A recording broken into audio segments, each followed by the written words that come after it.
Okay, welcome back to this course on stereochemistry. During my last lecture, what we have discussed is the conformation analysis of acyclic systems, that means compounds which are not cyclic, which has got only carbon chain like this in a linear fashion. And then we have done the conformation analysis of N-butane. Then we have done the conformation analysis of systems which have got also this type of a 2 carbon system with different heteroatoms attached to the vicinal carbons, and we have done the conformation analysis. So, today we will start the cyclic system, the conformation analysis of cyclic system. Now, there is the first difference between the cyclic and the acyclic system is that cyclic systems do not have that much flexibility like the acyclic systems. In acyclic systems, the flexibility, that means the rotation is having a very free riding, and it is occurring much faster than in a cyclic system. Cyclic systems are much more rigid than the acyclic systems. Now, the cyclic system starts with a 3 carbon. Obviously, you need 3 atoms to form a cycle. So, it starts with a 3 carbon system called cyclopropane. So, if we have all these hydrogens, so this becomes cyclopropane. That is the first member of the cycloalkane series. Then the second member is the cyclobutane, and so like that the third member will be cyclopentane,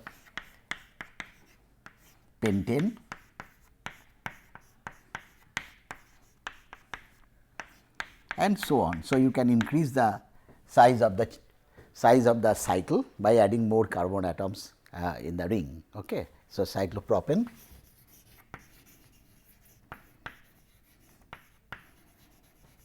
this is cyclobutane, this is cyclopentane. So, we will try to focus on our attention first to these 3 systems. Okay. Now, initially what was thought about these cyclic systems, that they are planar molecules, they are flat molecules, they are planar, and if it is planar, then what happens? There is a question of what is the angle then between this carbon carbon bonds between the 3 carbons. What are the bond angles then? If it is cycle, it is flat. If it is planar. Okay. Now, we know that different kinds of strain are there that can be present in a molecule, like the torsional strain, the steric strain, okay, the bond opposition strain. Those type of strains you have been introduced. Now, today we are going to introduce another kind of strain, which is called the angle strain. Okay. The angle strain is that whenever the bond angle cannot maintain the angle which is required for the kind of hybridization that the atom is having, and that demands an angle according to the type of hybridization.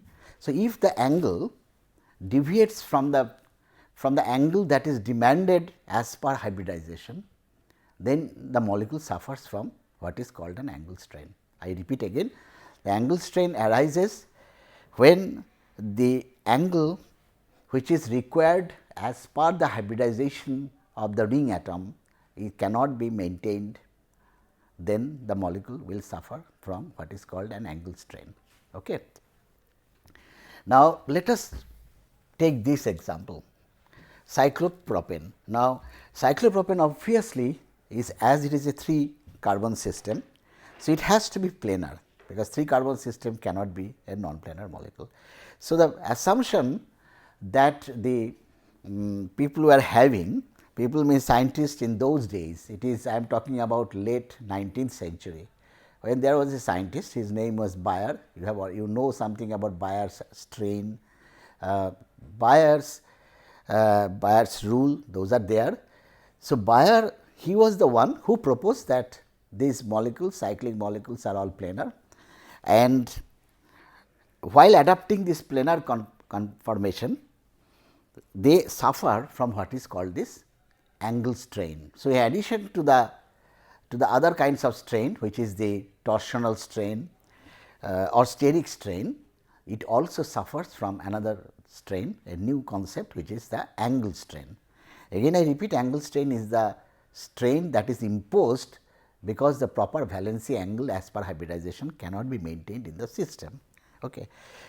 Cyclopropane, it is a 3 carbon system, it has to be planar. So, what Bayer said must be correct, that it has to be a planar, it is planar. Okay. You cannot get a non-planar system out of a non-planar cycle out of a 3 carbon system or a 3 points, that means a triangle has to be planar. Okay. Now, if it has to be a planar molecule, then what happens? The angle becomes 60 degree. If you think that this is a very rigid system like this, it is a mechanical system that only these are tied up by bonds. Okay. Now, the angle is 60. Now, what is the hybridization states of these carbons? They are sp3. So, the sp3 hybridization of carbon demands that the angle should be, it should be 109 degree, around 109.5 degrees, but it cannot maintain that because while making the cycle it is not possible. So, the angle is now 60 degree. Again I repeat, considering that this is a very mechanical system, that these are just connected by straight lines which are acting as bonds. Okay. So, now this molecule will suffer from angle strain because the normal valency angle cannot be maintained. So, what is the angle strain? Now, the definition of angle strain is that what is the normal valency, what is the normal valency angle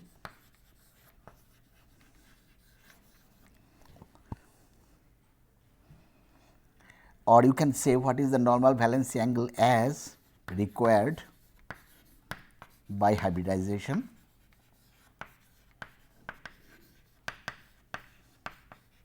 minus the actual angle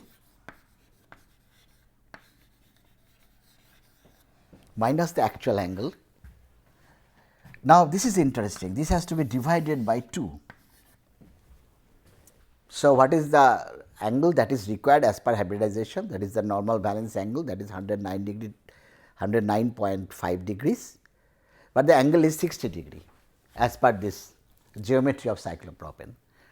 So, the valency, the difference comes out to be 49.5. Okay. So, the angle strain is 49.5, but that is not the correct representation of angle strain. It has to be divided by 2. Why divided by 2? Because if you have the normal valency angle like this 109 degree to 109.5 degrees, 109.5 degrees. So, in order to make cyclopropane, what you have to do? You have to bring this bond towards this carbon, and you have to bring this bond towards this carbon. So, ultimately this 49.5 degree deviation is evenly distributed between both the bonds. Okay. So, each bond is suffering an angle strain of half of this 49.5, because this you have to bring about what 24.75 degrees, and you bring this to 24.75 degrees, then you can combine these carbons with this carbon. This carbon you can connect with this carbon by lowering the bond angle by moving this by 24.75 degrees. Okay. So, basically the angle strain, because it is shared between both the hands of the carbon, both the bonds of the carbon. So, you have to divide it by 2. So, that is the angle strain in case of cyclopropane. It is an enormous strain, and if you try to build up the model of cyclopropane. So, let us see, cyclopropane can be, this is what is propane. Okay. This is what is propane. Now, in order to just the propane is only one. So, it is propane. So, if you want to make cyclopropane out of the propane, then what you have to do? You have to combine these two bonds. You have to combine these two bonds, but you see there is lot of strain and bending that is associated with this. So, what happens to these bonds? Look at the bonds very carefully. If I place it here, let me see whether it comes in the camera, but it is not coming. So, better again lift it up. So, you see that the strain that is now involved in the molecule, the molecules are no longer linear. So, it has to be bent. We have to force these bonds to connect with each other and then make the cyclopropane. So, these bonds are suffering from this angle strain, and as I said, because you have to move both the bonds, you have to move both the bonds. So, it is equally shared by both the bonds, that is why attached to the carbon, that is why you have to divide the angle strain, the deviation from the normal angle divided by 2, the magnitude of deviation divided by 2. So, this is how the story started. Okay. Bayer started calculating the angle strain, and he said that as the angle strain is more in cyclopropane.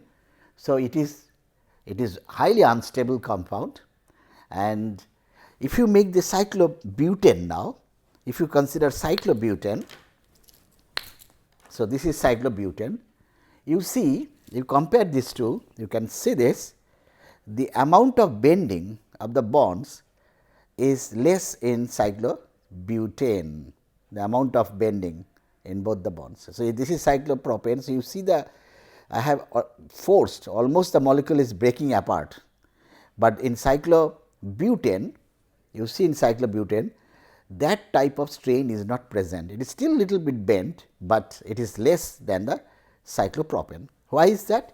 You can calculate the angle strain, and then this is the angle strain in cyclopropane.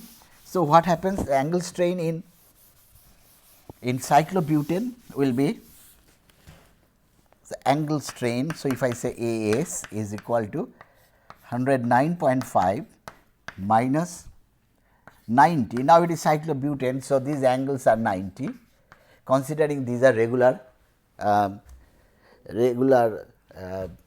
the square, okay, considering it as a square. So, that angles are all 90 degree. So, regular polygon.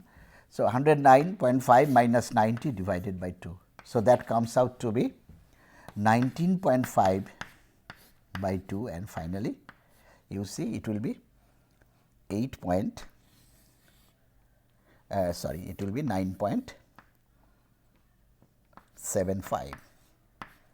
So, 9.75 is the angle strain. So, earlier it was 24 in cyclopentane, the angle strain was 24.75. Okay. So, the angle strain is more in cyclopropane than in cyclobutane. So, this is more unstable than this, and this instability is due to what is called the angle strain. Sometimes it is actually referred to as Bayer's strain also. Bayer's strain means Bayer's angle strain. Okay. So, Bayer's strain is more in this system. So, this is less stable than cyclobutane. Okay. So, up to this point was very fine. Then if you take cyclopentane, you can calculate the angle strain again. And what will be the angle strain here? If it is a regular pentagon, then the angle will be 108 degree, and you see it is so close, it is very close to the angle that is required as per hybridization of the carbon, that is 109.5. So, the angle strain here is very little, you can calculate, that is angle strain will be only 1.5 divided by 2. So, 0.75. So, according to Bayer-Strain theory, the stability order will be cyclopentane should be more stable than cyclobutane, which in turn should be more stable than cyclopropane.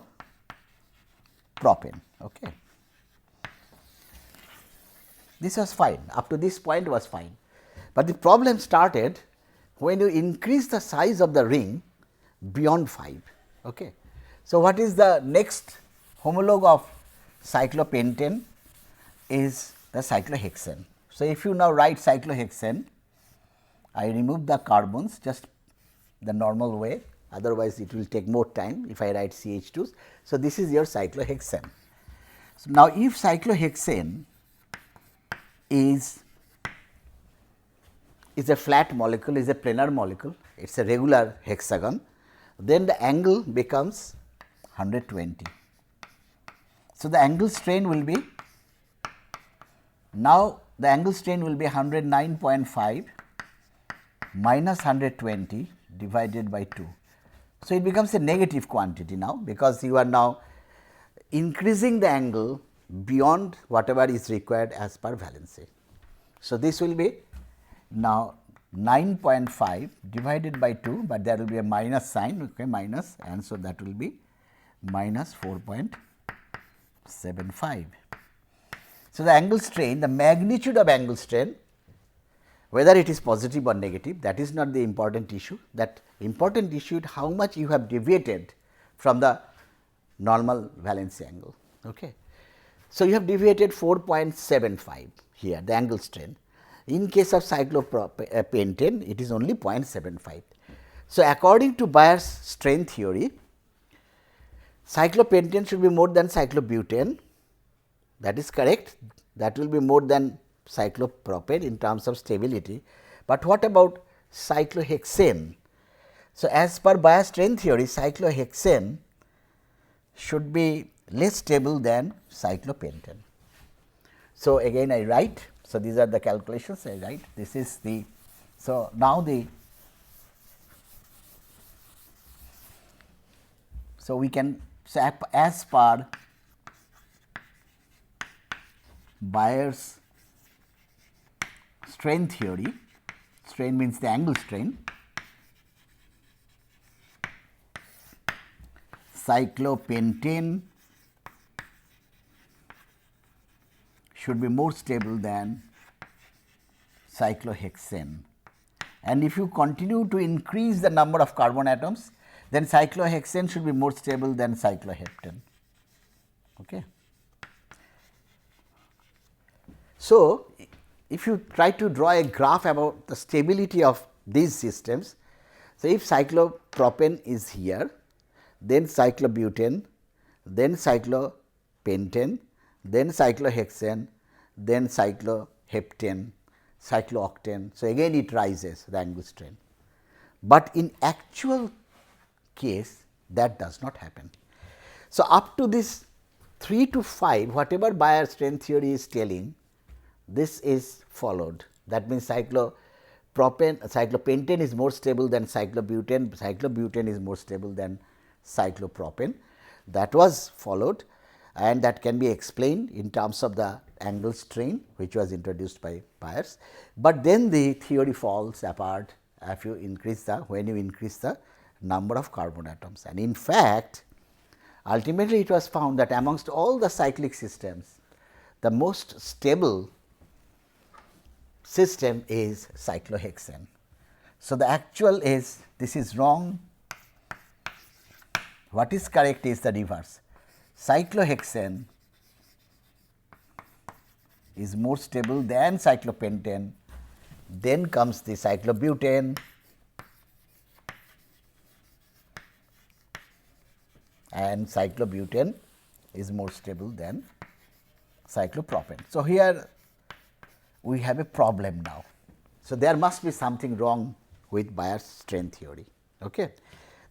So, it is not dictated by angle strain when the number of carbon atoms is gets increased in a cyclic system. Okay? So, we will come back to Bayer's strain theory, but before that one might ask a question that how do you measure the stability of a compound? How are you measuring the stability of these systems, the cyclopropane versus cyclobutane, all these. So, a very good way to measure the stability, because that is a very valid question, how do you know which one is more stable, which one is less stable. Now, here again a very important concept that sometimes students get confused, that sometimes students feel that a less stable system is more reactive than a more stable system. That may not be true always, because reactivity depends, is a kinetic factor, is a kinetic issue. So, there may be a compound which is more stable than another compound, but is more reactive. Okay. So, that may happen, because reactivity depends on the activation barrier of the process. So, if I say that cyclopropane is very unstable and it reacts with so many reagents, like cyclopropane reacts with hydrogen, you can get back the propane, the linear propane. If you add bromine, it adds bromine like a double bond is present. So, you will get 1,3 dibromopropane. But that does not really tell you that it is less stable than cyclobutane. Stability is a thermodynamic quantity and reactivity is a kinetic quantity. Okay. So, you must be very careful. So, if somebody asks that show that cyclopropane is less stable than cyclobutane, and if you say that cyclopropane reacts with so many reagents, whereas cyclobutane does not, but that does not, that is not the correct answer, because that is a reactivity thing. Reactivity depends on the activation barrier. Okay. So, stability is the thermodynamic stability. So, how do you determine the order of stability of these cyclic systems? The best way is that if you burn these, if you burn any hydrocarbon, the product that you get is carbon dioxide and water. So, the end product is same. So, if your hydrocarbon lies at this energy level, suppose this axis is energy. So, if this is the energy level and if this is your hydrocarbon, so when you burn this hydrocarbon, so what you get is the end product carbon dioxide and water. Suppose the combined energy lies here. Okay. So, that is these are more stable. So, it is always an exothermic process. Okay. So, some heat is liberated from the hydrocarbon. Okay. So, if you take suppose cyclopropane, you burn it, so you will get carbon dioxide and water. Okay. And suppose this is delta H for cyclopropane, Cp, cyclopropane. Now, there are 3 carbon atoms here. So, in order to normalize these values in comparison with cyclobutane and cyclopentane, what we do? We calculate the heat of combustion that is there divided by 3, because there are 3 carbon atoms, 3 methylenes are there in cyclopropane. Okay. So, you divide it by 3 and see what is the value, and you do the same thing with cyclobutane. So, if you burn cyclobutane, you will again get carbon dioxide and water, and if this is this is that H, the delta H of cyclobutane. So, when you want to compare this versus that in terms of stability, so you compare delta H for cyclopropane divided by 3 and for cyclobutane delta H cyclobutane divided by 4. Because there are 4 carbon atoms, obviously more energy will be liberated, but for a particular methylene, per methylene, how much energy is liberated, for that you have to divide it by 4, you have to see number of methylenes here and you have to divide this by 3. Okay. So, that is now you can compare, because both are giving to the same product. So, this level is at the same, this energy level is at the same position irrespective of cyclobutane or cyclopropane. Only thing that if cyclopropane is here and cyclobutane is here, then there will be less energy that will be liberated when you burn cyclobutane. Again I repeat, this is I am comparing the energy that is liberated for each methylene in cyclobutane. So, if you compare this heat of combustion per methylene of cyclopropane versus cyclobutane versus cyclopentane versus cyclohexane. So, that will be a very good way to compare the stability of these systems. Okay. Another, some books write it this way, they compare the heat of combustion per methylene, and you can divide, you can subtract it from the, if you take the linear compound, a linear hydrocarbon compound, suppose N propane, and then you burn it. So, this is a linear compound, and you see how much heat is liberated per methylene in a linear compound. Suppose that value is say delta x. Okay. So, that is a constant value. So, you can actually see that what is the extra energy that a cyclopropane has, a cyclopropane methylene has over a methylene in a linear system.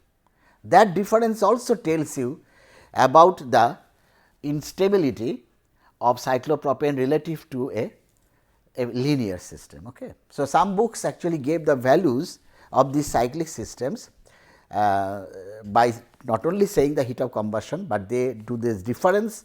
That means, you get the heat of combustion per methylene for the cyclic system minus the heat of combustion for the methylene in an acyclic system, and then these values are compared for different cycloalkanes. Okay. So, I will show you one slide that is there, which tells you about all these values, that what are the values of the different for different cyclic systems. See, this is I said 24.75. I think they took the correct, means I approximated 109.5 degrees. So, it is very close to 24.75. So, do not worry about the values here, they are very close. So, about I can say 25 degrees the angle strain in case of cyclopropane, and you see what is that value, that difference what I said, that the heat of combustion per methylene in a cyclic system minus the heat of combustion for a methylene in an acyclic system, you subtract those values and you see the values coming as, for cyclopropane it is 38.6, then 27.4, then 5.4. So, it is decreasing. That means, this is the least stable compared to the linear system. This is at least more stable than the cyclopropane, and this is here the value is the angle strain is only about 0.5, and then the heat of combustion, that difference is 5.4. In case of cyclohexane, this is interesting, the difference is 0. That means, the amount of heat that is liberated per methylene in a cyclohexane is exactly the same if you take the normal hexane. So, that difference is only 0. So, that immediately tells that this is the most stable system. Then as you increase the carbon chain, you see the carbon in the carbon, number of carbons in the cyclic system, then again it starts going up. It starts going up, but it never reaches these values. It remains more or less very close to between 5, 5.9, then it is again 5, 4.2. So, it really fluctuates. So, the graph will be something like this. The stability graph of cyclopropane, if cyclopropane is here, then comes cyclobutane, then comes cyclopentane, then comes cyclohexane, and then it just fluctuates like this. But this should be actually the bottom line. the minimum point. So, this is cyclohexane, this is your cyclopentane, this is your cyclobutane and this is the cyclopropane. Okay. So, this is the first thing that we have learned, that the strain theory holds good for cyclopropane, that is and then cyclobutane, it also as part of the Breyer's strain theory, this is also unstable, but this is more stable than cyclopropane. And then cyclopentane is a 5-membered ring, where there is, you see, the bonds are almost linear, there is no bending of the bonds. So, that is not suffering from angle strain, there is very minimal angle strain. So, it is more stable than that. So, Breyer's strain theory, these three are this following the lines what Breyer said, but then after this the whole theory falls apart. Cyclohexane is more stable than all these systems. Okay. Thank you. So, in the next one we will discuss the modern day concept of these cyclic systems, the conformation of cyclic systems.